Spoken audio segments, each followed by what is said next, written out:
bese ucabanga nje kusho ukuthi lesigebengu uzothi uJesu ngizobe ngiyinawe eparadise ngoba senzeni sikholiwe ukuthi uNkulunkulu.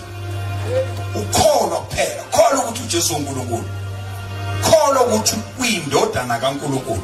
Ngokukholwa nje kuphela bese uJesu namhlanje uzoba nami eparadise. Wena namhlanje ngokuthi nje awuboni ngani ukuthi indodana kaNkulunkulu, ngalokho nje ukuthi uKristu lo bese nje hayi wena uzoba nami kangakanani ke wena ushunyayezwa washunyayezwa.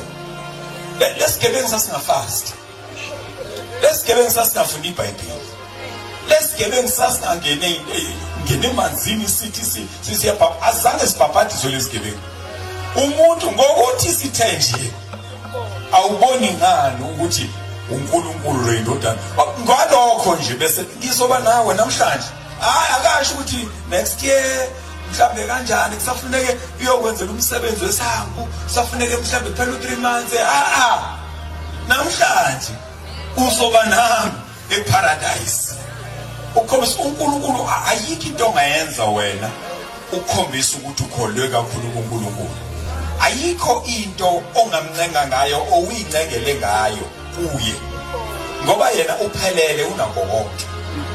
Manje usuke uNkulunkulu ekwenzele umusa